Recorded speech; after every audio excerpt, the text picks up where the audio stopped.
Bueno, y este es el último tema que vamos a recordar, que deberíamos recordarlo y que va a ser además parte del examen. Y se trata de... ¿Dónde está? ¿Dónde está? No, no hay. ¿Dónde está? Vamos a buscar acá. Un segundito. Un segundito, ¿me permiten, por favor?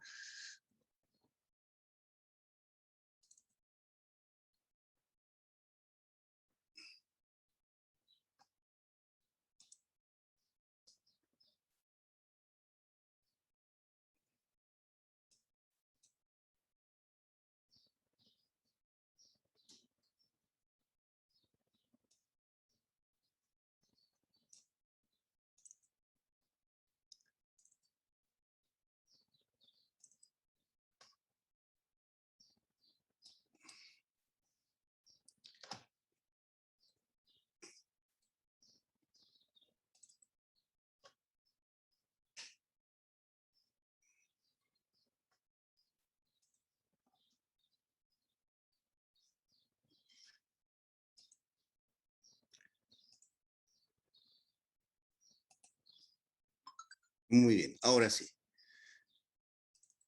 ¿Ya? Se trata del memorándum de planificación de auditoría, del famoso MPA, ¿no? El MPA, en algunas bibliografías, ustedes lo van a encontrar como plan anual de cuentas. Es exactamente lo mismo, ¿no? Pero nosotros lo vamos a utilizar como el famoso MPA, Memorándum de Planificación de Auditoría. Y esto en cumplimiento de una norma de auditoría, la norma 300, que nos obliga a que cualquier proceso de auditoría debe ser debidamente planificado. Recuerden, auditoría 1, cuando habíamos hablado de las etapas de la auditoría, habíamos mencionado que la primera etapa precisamente se refiere a la elaboración del MPA. ¿Qué contiene? ¿Cuáles son los objetivos? Habíamos dicho que normalmente en esta etapa, después de evaluar el riesgo de auditoría, vamos a seleccionar, vamos a predeterminar los procedimientos de auditoría, tanto sustantivos cuanto de control, que vamos a aplicar en la segunda fase de auditoría. Y que además estos procedimientos de auditoría tienen que plasmarse en algo.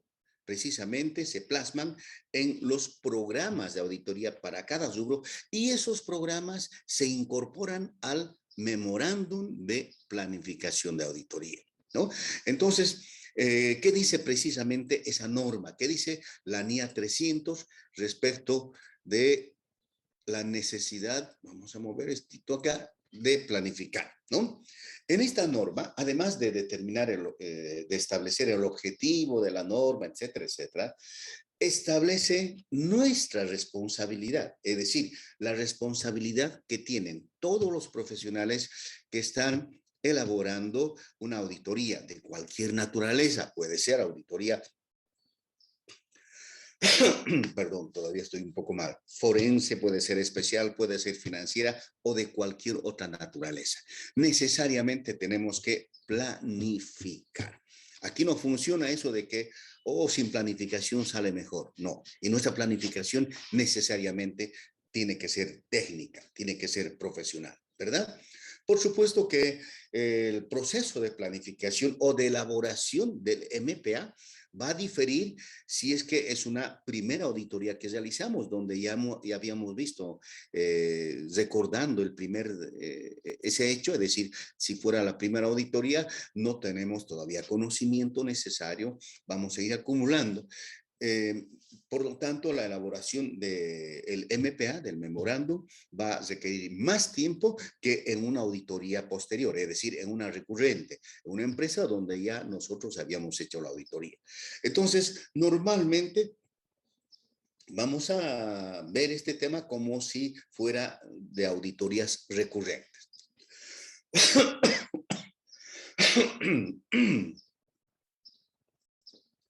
Debemos considerar al MPA como un resumen, ¿verdad? El memorándum de planificación de auditoría esencialmente es un papel de trabajo más que se incorpora en el archivo corriente de una auditoría. Por eso he escrito acá lo siguiente.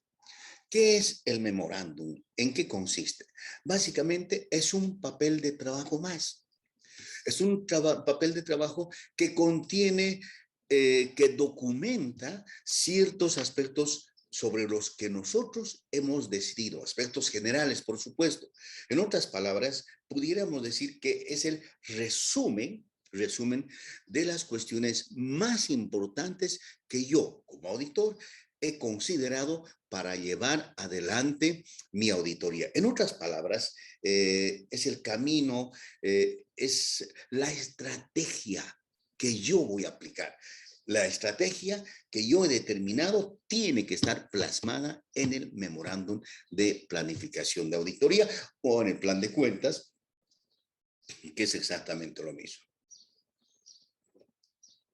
En ese memorándum, por supuesto, más allá de la parte formal, de la parte introductoria, que tiene que ver con una descripción completa del ente en el que vamos a realizar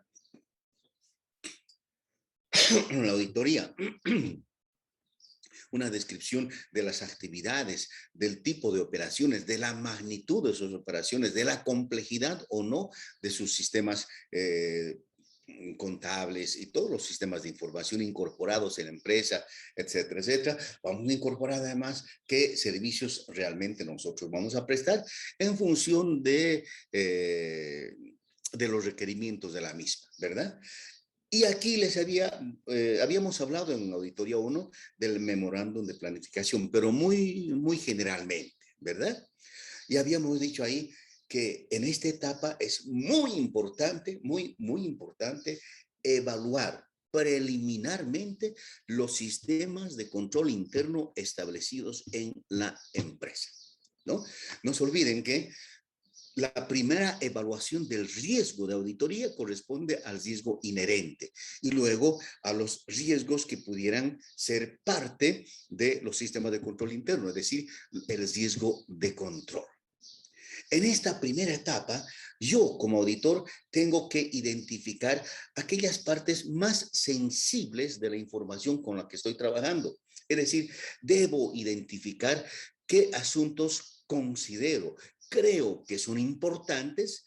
¿Y esto para qué? Para hacer mayor hincapié, para darle mayor importancia a esos asuntos que yo creo que son muy importantes para mi proceso de revisión, para que yo pueda satisfacerme de los saldos que están contenidos en los estados financieros que estoy revisando. Por tanto, siempre en el marco de la aplicación de las normas, recuerden la 450. ¿Aló? ¿Sí? ¿Aló, aló? ¿Alguien está con su micrófono abierto, por favor? Ya, gracias. No queremos escuchar cosas que no nos interesan, ¿verdad?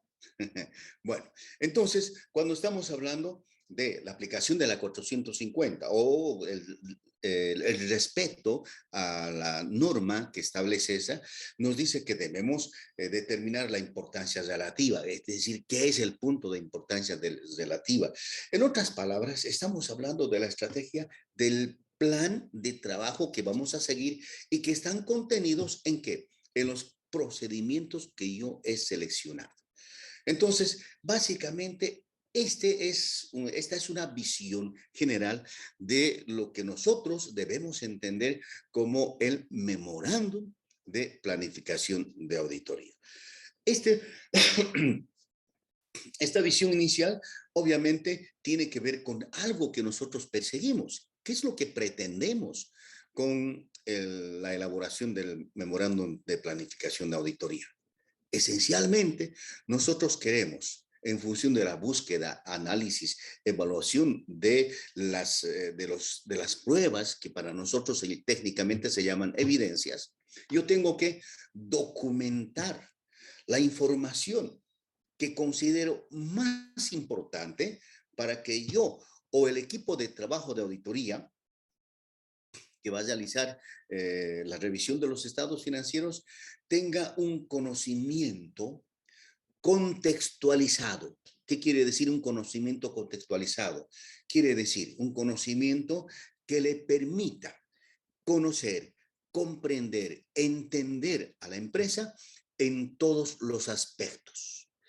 No solamente que los estados financieros reflejan la situación, etcétera, etcétera, sino en qué contexto se desenvuelve, cuáles son las características más importantes, incluso el conocimiento de la empresa a través del espacio donde se mueve. Recuerden, hay una norma también de auditoría que nos dice que nosotros debemos conocer la empresa en función del contexto donde se desenvuelve. Y cuando hablamos contexto, estamos hablando de todos los factores constitutivos que tienen que ver con la actividad empresarial.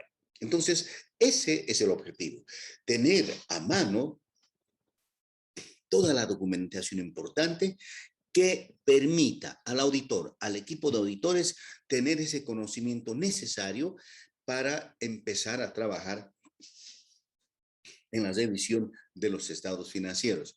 No se olviden que el auditor tiene que formarse un juicio de valor. Y si no tiene todas las herramientas, todo el conocimiento necesario, toda la información necesaria, ¿qué es lo que va a pasar? Ese juicio de valor tiene un alto riesgo, corre un alto riesgo de ser un juicio equívoco, erróneo, desviado o por lo menos insuficiente. Entonces estamos hablando de esos objetivos, ¿verdad? Cuando estamos hablando de la auditoría, habíamos hablado de la fase 1, planificación. Pero esta planificación pudiéramos desagregarla en dos, ¿no? Una planificación inicial estratégica y una planificación de detalle. En esta primera fase de la planificación, en esta primera etapa, nosotros vamos a, por supuesto, partir de la carta de encargo, es decir, qué es lo que quiere el cliente, qué es lo que pretende el cliente que nosotros hagamos en la revisión de sus estados financieros. Esto obviamente dependerá del tipo de auditoría que estemos enfocando, ¿no? Y en esa medida, en esta primera etapa, como habíamos dicho acá, en los objetivos tenemos que documentar la información más importante. En otras palabras, estamos hablando de que si es especialmente una primera auditoría, nosotros vamos a, primero, aprender. O si fuera una auditoría recurrente, vamos a actualizar todos los elementos que tienen que ver con la empresa desde una mirada contextualizada, desde una mirada holística, ¿no?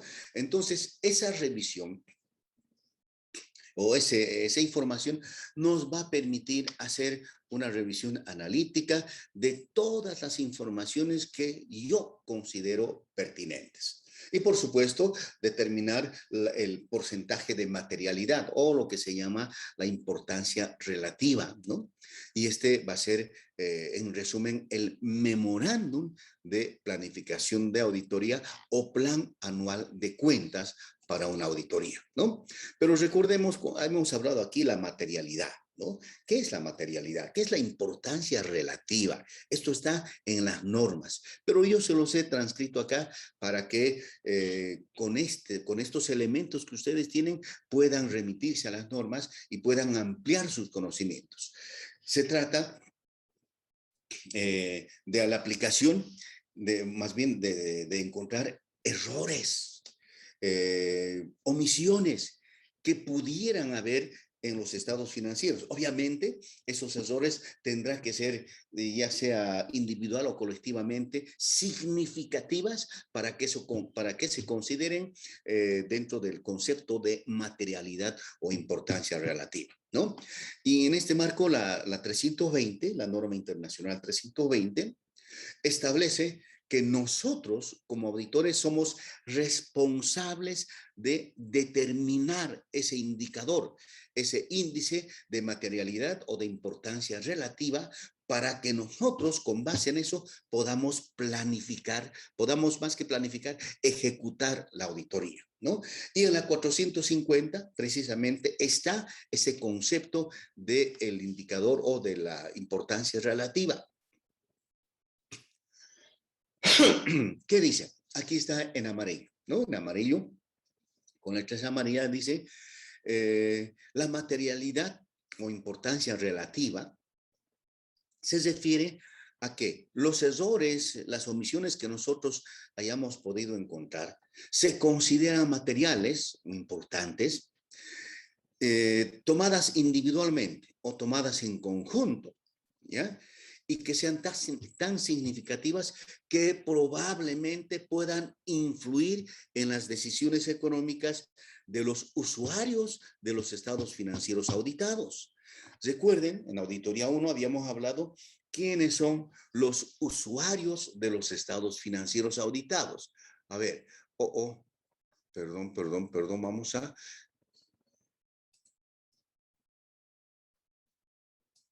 Ya. Jason, Jason Roel, Jason Roel, Joel, ¿no? O Joel, ¿cómo se pronuncia? Jason Joel Torres,